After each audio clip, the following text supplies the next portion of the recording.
Pleasing sacrifice, yang artinya adalah korban yang disukai Tuhan, korban yang menyenangkan hati Tuhan. Kita mau masuk dengan satu ayat Ulangan 16, ayat 16. Ayat ini memberitahu kepada kita satu prinsip, yaitu ketika orang menghadap Allah, orang tidak boleh menghadap dengan tangan kosong. Jadi prinsip ini sudah ada sejak perjanjian lama. Barang siapa yang menghadap Allah, jangan dengan tangan kosong. Kalau kita menghadap orang penting tentu kita membawa sesuatu, bukan? Nah, demikian juga dengan Tuhan, dia berkata barang siapa yang menghadap hadirat Tuhan, jangan dengan tangan kosong. Nah, itulah yang mendasari mengapa bangsa Israel membawa korban-korban kepada Tuhan. Berupa korban binatang. Saya bicara tentang perjanjian lama. Mereka membawa korban, macam-macam korban, dan itu bisa kita lihat di dalam perjanjian lama. Nah, tetapi ada satu hal yang perlu saudara ketahui, bahwa ternyata ada saat-saat tertentu di dalam sejarah bangsa Israel ini, di mana korban-korban mereka itu tidak disukai oleh Tuhan. Banyak sekali ayat dalam Alkitab di mana Tuhan bilang, aku enggak suka dengan korban-korbanmu. Bahkan Tuhan bilang, aku muak, aku jijik, tidak perlu semuanya itu. Nah, itulah sebabnya kita sebagai umat perjanjian baru, tentu kita tidak perlu membawa korban binatang. Tetapi kita perlu mengerti korban apa yang disukai oleh Tuhan. Nah, saudara-saudara, saya melihat di dalam Alkitab ada 3 macam korban yang menjadi kesukaan bagi Tuhan. Mari kita baca pertama di dalam Mazmur pasal 50 ayat 7 sampai 14. Kita baca saja ayat 14. Persembahkanlah syukur sebagai korban kepada Allah dan bayarlah nazarmu kepada Yang Maha Tinggi. Di sini ada 2. Tapi saya mau ambil yang pertama, persembahkanlah syukur sebagai korban kepada Allah. Di dalam pasal ini, kalau saudara membaca mulai ayat 7, Tuhan berkata, aku ini tidak senang dengan binatang-binatang yang kamu bawa itu. Sudah tidak usah bawa semuanya itu. Apa kamu kira aku senang? Itu yang dikatakan oleh Tuhan. Semua binatang itu punyaku kok. Nanti saudara baca saja ya. Saya karena tidak ada waktu untuk membaca semuanya, saya ambil ayat yang terakhir. Kesimpulan. Tuhan berkata, bawalah korban syukur kepadaku. Itu yang aku sukai. Thanksgiving. Nah, ini yang pertama. Dan korban ini masih berlaku sampai perjanjian baru. Korban syukur kita. Mengucap syukur kepada Tuhan. Saya rasa kita sudah lakukan itu ya. Terima kasih Tuhan. Ketika saudara datang kepada Tuhan, saudara membawa syukur saudara. Saudara bersyukur kepada terima kasih Tuhan. Engkau baik, terima kasih. Tapi satu hal yang perlu kita mengerti di sini, karena seringkali ucapan syukur itu hanya sebatas lip service. Nah, itu yang Tuhan gak mau. Tuhan mau ucapan syukur kita itu keluar dari hati. Perhatikan, keluar dari hati yang menyadari kebaikan Tuhan. Bukan cuma sekedar terima kasih. Orang ngomong terima kasih itu gampang, saudara ya. Paling gampang, oh terima kasih. Tuhan tidak mau ucapan syukur itu hanya sekedar lip service, kebiasaan. Tapi Tuhan mau our thanksgiving, korban syukur kita itu keluar dari hati yang menyadari kebaikan Tuhan. Kita sadar dari hati kita, Tuhan itu memang baik. Nah itu saudara. Untuk itu kita harus mengerti bahwa kebaikan Tuhan itu, tentu banyak sekali kebaikan Tuhan yang sudah kita terima. Tapi saya bisa kelompokkan menjadi 2. Ada 2 macam kebaikan Tuhan, dan seringkali 2 hal ini kita agak bingung saudara-saudara ya. Yang pertama namanya kasih karunia Tuhan, grace.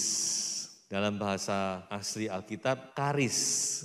Kasih karunia itu apa? Kasih karunia itu adalah segala sesuatu yang kita terima dari Tuhan tentunya, yang tidak seharusnya atau tidak selayaknya kita terima. Segala sesuatu yang kita terima tidak seharusnya. Firman Tuhan berkata itu bukan upah. Kalau upah itu bukan kasih karunia. Kalau bekerja dapat upah, sudah dijanji 1 bulan, katakan 10 juta, dapat 10 juta itu upah. Tapi kalau tiba-tiba bosnya ngasih 50 juta, nah itu kasih karunia. Dan kasih karunia yang terbesar tentu adalah keselamatan kita. Kita selamat oleh karena kasih karunia dikatakan. Bukan oleh upah. Kita tidak punya sesuatu yang saya bisa katakan, Tuhan ini aku perbuat sekarang aku bisa layak untuk diselamatkan. Tidak ada. Itu kasih karunia, saudara. Dan saya rasa kita semua orang-orang yang menerima kasih karunia Allah. Amin. Salah satu contoh yang saya bisa ambil yaitu waktu Raja Daud dikatakan dia sudah ditolong oleh Tuhan. Dia menjadi raja, dia diberkati oleh Tuhan luar biasa. Bahkan Tuhan berjanji kepada Daud bahwa anak cucumu akan duduk di atas tahta sampai selama-lamanya. Aku akan meneguhkan keturunanmu sebagai raja sampai selama-lamanya. Dan dikatakan oleh Alkitab, Daud dia datang bersimpuh di kaki Tuhan. Dan dia berkata, siapakah aku ini Tuhan? Begitu besar kasih-Mu. Siapa aku ini? Aku ini bukan apa-apa Tuhan. Nah ini namanya menyadari kasih karunia Allah. Kebaikan Tuhan yang kedua namanya adalah belas kasihan, kemurahan. Ya, makanya saya katakan seringkali kita campur aduk, tidak tahu mana yang mana. Belas kasihan atau kemurahan dalam bahasa asli dipakai kata eleos.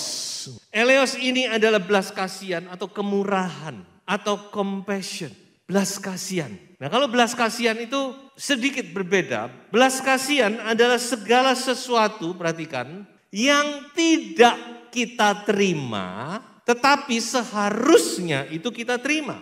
Agak terbalik kan? Kalau tadi sesuatu yang tidak layak kita terima, tapi kita terima. Tapi belas kasihan adalah sesuatu yang seharusnya kita harus terima itu, tetapi kita tidak terima. Salah satunya apa? Pengampunan. Pengampunan itu belas kasihan. Dalam Mazmur dikatakan Tuhan tidak melakukan kepada kita setimpal dengan dosa kita. Tidak membalas kepada kita setimpal dengan kesalahan kita. Itu belas kasihan.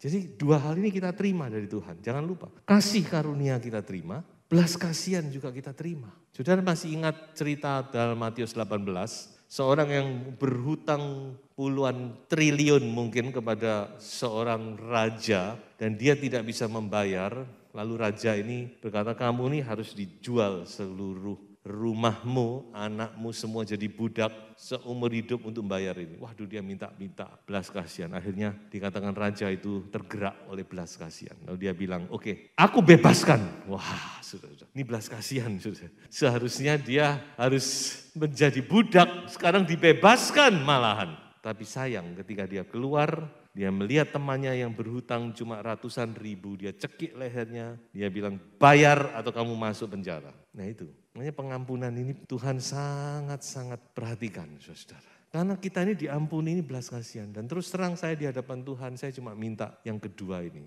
minta belas kasihan sama Tuhan. Karena kalau kasih karunia saya sudah merasa, oh sudah terlalu banyak. Belas kasihan saya minta kepada Tuhan. Kenapa? Karena saya sadar saya masih banyak kekurangan, banyak kesalahan di hadapan Tuhan. Di 2 hal ini kita terima, saudara. Kita harus sadari, kita menerima kasih karunia. Tapi jangan lupa kita juga menerima belas kasihan Tuhan. Banyak hal yang seharusnya kita alami, tapi Tuhan tidak lakukan. Karena apa? Tuhan masih mengasihani. Jadi 2 hal ini sudah perhatikan dan sadari. Dan inilah yang menjadi dasar untuk kita memberi thanksgiving. Syukur kepada terima kasih Tuhan. Kita menyadari apa yang Tuhan sudah lakukan dalam hidup kita. Dan itu membuat kita bersyukur kepada Tuhan. Dan itulah yang dikehendaki oleh Tuhan. Kita baca Ibrani pasal 13 ayat 15. Sebab itu marilah kita oleh Dia senantiasa mempersembahkan korban syukur kepada Allah, yaitu ucapan bibir yang memuliakan namanya. Baik, sekarang kita masuk kepada poin yang kedua. Korban yang disukai Tuhan adalah hati yang hancur, broken heart, broken spirit. Kita baca ayat ini. korban sembelian kepada Allah ialah jiwa yang hancur, hati yang patah dan remuk, tidak akan kau pandang hina ya Allah. Ayat ini ditulis setelah Daud jatuh dalam dosa. Dan dia diperingatkan oleh Nabi Nathan. Dia menyesal, dia sungguh-sungguh hancur hati di hadapan Tuhan. Dan dia menulis ayat ini, saudara. Dia berkata, korban yang kau sukai bukan korban binatang Tuhan. Kalau binatang mah gampang bagi Daud, mau berapa ribu ekor dia persembahkan. Tapi dia tahu Tuhan tidak mau itu. Yang Tuhan kehendaki hati yang hancur, broken spirit.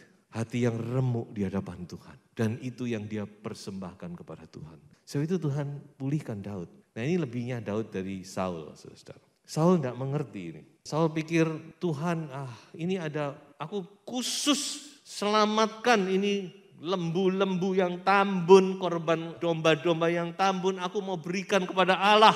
Dan Samuel bilang, no, bukan itu. 1 Samuel 15, bukan korban yang Tuhan kehendaki. Tapi ketaatan. Nah Daud di sini dia mengerti. Dia tahu bahwa Tuhan ini tidak menghendaki korban-korban. Tapi yang Tuhan kehendaki adalah hatimu dan hatiku. Hati yang hancur, yang remuk di hadapan Tuhan. Yang merendahkan diri di hadirat Tuhan. Coba kita baca ayat 1 ayat lagi. Di dalam Yesaya 57 ayat 15. Sebab beginilah firman yang maha tinggi dan yang maha mulia. Aku bersemayam di tempat tinggi dan di tempat kudus. Tetapi juga bersama-sama orang yang remuk dan rendah hati. Jadi ketika kita hancur hati di hadirat Tuhan, ketika kita menangis di hadirat Tuhan, Tuhan tidak pernah memandang rendah, memandang hina, saudara. Justru Tuhan sangat suka. Air mata saudara, tangisan saudara, hati saudara yang remuk di hadapan Tuhan, itu bagaikan satu dupa yang harum di hadirat Tuhan. Cuma saya mau beritahu saudara-saudara ya, enggak sebuah tangisan juga loh ya. Karena Alkitab mencatat ada tangisan yang Tuhan tidak senang. Salah satunya di kitab Bilangan, waktu bangsa Israel minta daging, sampai nangis-nangis minta daging, saudara. Kami bosan dengan mana ini, kami pengen makan daging. Nangis mereka. Tapi bagi Tuhan, wah Tuhan tambah puagel ya. Jadi tangisan yang dimaksud di sini adalah tangisan pertobatan. Saudara. Tangisan yang berasal dari Roh Kudus. Tangisan benar-benar kita merendahkan diri di hadirat Tuhan. Nah seperti itu Tuhan sangat senang. Saya mau bawa saudara melihat sebentar tentang sebuah perumpamaan di dalam Injil Lukas. Saudara bisa baca sendiri bagaimana ada 2 orang dikatakan datang ke bait Allah. Yang satu adalah orang Farisi, yang satu adalah pemungut cukai. Orang Farisi kita tahu mereka sangat ketat menjalankan ibadah. Hampir tidak bisa disalahkan. Mereka benar-benar melakukan ibadah sesuai dengan Taurat. Hampir sempurna. So itu orang Farisi dia datang ke hadirat Tuhan. Dia menepuk dada Tuhan, terima kasih. Nah, terima kasih ya saudara. Ya, lain lagi ini terima kasih. Makanya tadi saya katakan terima kasih yang bagaimana? Terima kasih Tuhan, aku enggak seperti orang ini. Aku beribadah luar biasa, aku memberi perpuluhan, aku melakukan ini, aku puasa, dan seterusnya. Dia bangga sekali. Aku melakukan kebaikan, aku menolong orang. Tapi si pemungut cukai, dia berdiri jauh-jauh, dia gak berani mendekat kepada Tuhan. Dia menepuk dada Tuhan, ampuni aku orang berdosa. Memang pemungut cukai itu dianggap orang berdosa. Aku berdosa, aku sudah salah Tuhan. Dan Tuhan Yesus berkata, pemungut cukai ini dia pulang dari tempat ibadah, dia diterima oleh Tuhan ibadahnya. Broken spirit, merendahkan diri di hadirat Tuhan, remuk hati di hadapan Tuhan. Dan itu persembahan yang Tuhan sukai, saudara-saudara. Mari saya ajak saudara semua miliki hati yang kalau saudara bisa hancur hati, selalu hancur hati di hadirat Tuhan, wah itu luar biasa, saudara. Tapi memang tidak bisa ya. Ini bukan pekerjaan manusia, ini pekerjaan Roh Kudus, saudara-saudara. Makanya itulah pentingnya Roh Kudus. Pentingnya kita mengundang Roh Kudus dalam doa penyembahan kita. Pentingnya kita mengizinkan Roh Kudus bekerja waktu kita menyembah Tuhan. Karena itu pekerjaan Roh Kudus, saudara. Saudara suruh saya nangis, saudara tidak bisa. Ada saatnya saya juga tidak bisa. Tapi ada saatnya Roh Kudus bekerja saya tanpa tahu kenapa kok menangis. Tapi saya bisa menangis di hadirat Tuhan. Nah mari alami hal ini. Keintiman dengan Tuhan itu. Nah saudara, sekarang saya masuk kepada janji Tuhan dulu. Mazmur 34 ayat 19, Tuhan itu dekat kepada orang-orang yang patah hati dan ia menyelamatkan orang-orang yang remuk jiwanya. Jadi kalau saudara hancur hati di hadirat Tuhan, waduh Tuhan itu dekat sama saudara. Dan Tuhan akan menyelamatkan engkau. Sekarang saya masuk kepada korban yang ketiga dan yang terakhir yang saya bicarakan. Adalah tubuh, body, tubuh kita. Coba kita baca Ibrani 10 ayat 5 dan 6. Karena itu ketika ia masuk ke dunia, ia berkata, korban dan persembahan tidak engkau kehendaki, tetapi engkau telah menyediakan tubuh bagiku. Kepada korban bakaran dan korban penghapus dosa, engkau tidak berkenan. Ayat ini sebenarnya diambil dari kitab Mazmur, saudara. Dan ini adalah ayat nubuatan. Siapa yang dimaksud dengan ia di sini? Tidak lain adalah Yesus sendiri. Dan engkau di sini adalah Bapa. Jadi ketika Yesus masuk ke dalam dunia, Yesus berkata kepada Bapa, seolah-olah demikian ya, korban persembahan engkau tidak kehendaki, tapi engkau telah menyediakan tubuh bagiku. Inilah yang kupersembahkan kepadamu ya Bapa. Kita tahu Yesus mempersembahkan tubuhnya di atas kayu salib Golgota. Jadi saudara-saudara, tubuh ini yang Tuhan minta. Dan ini sangat bertentangan dengan pengajaran yang namanya gnostik. Kalau saudara belajar sekolah Alkitab, saudara akan mengerti bahwa tujuan penulisan surat Yohanes adalah melawan ajaran gnostik. Ini sekilas saja supaya saudara mengerti. Jadi ajaran gnostik itu ajaran sesat waktu itu yang mengatakan bahwa tubuh ini Tuhan tidak mau. Tuhan cuma mau roh. Makanya ajaran gnostik itu tidak mengakui kemanusiaan Yesus. Jadi ternyata Tuhan itu menghendaki tubuh kita. Saya mengatakan tubuh, tidak lebih tidak kurang. Tubuh, daging ini, daging tubuhmu ini, tubuhku. Ini Tuhan kehendaki. Bukan cuma roh kita, bukan hati kita saja, bukan. Tubuh, your body and my body. Ini yang dikehendaki Tuhan dipersembahkan. Kita tahu bahwa tubuh ini, daging ini paling susah bukan? Sebab itu lalu bagaimana daging atau tubuh yang bagaimana yang Tuhan kehendaki? Nah ini masalahnya di sini. Saya mau tunjukkan kepada saudara. Bukan sebarang daging, tapi ini yang Tuhan kehendaki. Firman itu telah menjadi manusia. The word became flesh. Firman menjadi daging. Itu Tuhan Yesus. Mengapa Tuhan Yesus berkenan kepada Bapa? Mengapa Tuhan Yesus bisa mempersembahkan tubuhnya kepada Bapa? Karena dia adalah perwujudan dari firman. Dari kebenaran Tuhan. Kebenaran Allah. Logos. Firman itu menjadi daging dan diam di antara manusia. Dan saya sangat yakin saudara-saudara, Tuhan juga menghendaki dalam setiap kehidupan orang percaya, firman menjadi daging. Perhatikan apa yang saya katakan. Tentu kita tidak seperti Yesus, karena dia adalah memang sang firman, dia adalah logos, dia adalah sang kalam itu. Dia dari sang kalam, dia menjelma berinkarnasi menjadi daging manusia. Tapi kita ada di sini, kita manusia. Tapi bukan berarti lalu standar Tuhan lalu, wis enggak apa-apa wis, manusia wis gitulah. Bukan, saya yakin sebagai pengikut Kristus kita juga harus menjadi firman yang menjadi daging. Apa maksudnya itu? Yaitu firman Tuhan ini harus menjelma dalam hidup kita. Firman ini harus menjelma dalam daging kita.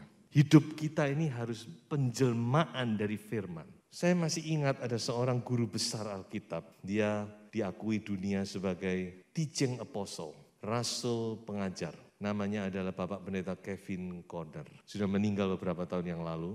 Ini Bapak Pendeta Kevin Conner ini luar biasa. Satu saat dia berkata demikian. Setiap sel dari tubuh saya itu adalah firman Tuhan, dia berkata. Dia berani ngomong gitu. Karena dia memang menguasai Alkitab luar biasa. Dia bukan sombong, saya tahu. Dia bukan membesar-besarkan diri. Ya mungkin dia cara penyampaiannya, kita harus mengerti sendiri. Yang dia maksud benar-benar firman itu dia masuk dalam tubuhnya. Sehingga dia berkata, every cell in my life, itu ada firman. Saya percaya saudara-saudara, firman menjadi daging, itu bukan hanya berlaku buat Tuhan Yesus yang memang adalah firman yang menjadi daging. Tapi kita pengikut Kristus, kita juga harus bagaimana firman itu menjelma dalam hidup kita.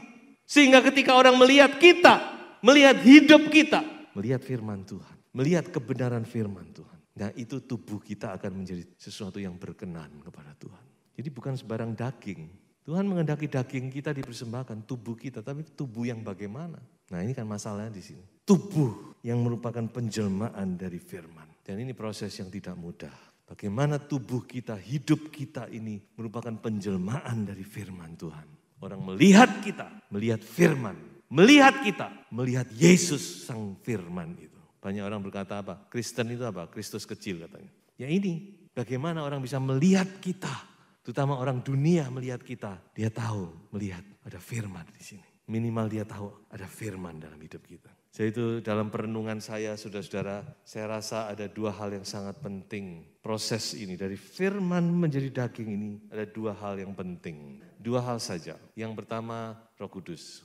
Hanya Roh Kudus yang bisa menolong kita. Sehingga firman itu, saudara-saudara yang saudara dengar, yang saudara baca, itu bisa menjelma dalam hidup kita. Dan yang kedua adalah ketaatan kita. Jadi bekerja sama, saudara. Nggak bisa cuma Roh Kudus tak. Dari pihak kita juga harus punya ketaatan. Kita taat kepada firman. Tuhan tolong kita semua, saudara. Kita sudah tahu sekarang 3 hal yang dikehendaki Tuhan. Korban syukur. Yang kedua apa? Broken spirit, hati yang hancur. Dan yang ketiga, tubuh. Mari kita baca ayat terakhir ini. Roma 12 ayat 1. Karena itu, saudara-saudara, demi kemurahan Allah, aku menasehatkan kamu supaya kamu mempersembahkan tubuhmu sebagai persembahan yang hidup, yang kudus, dan yang berkenan kepada Allah. Itu adalah ibadahmu yang sejati. Tuhan Yesus memberkati.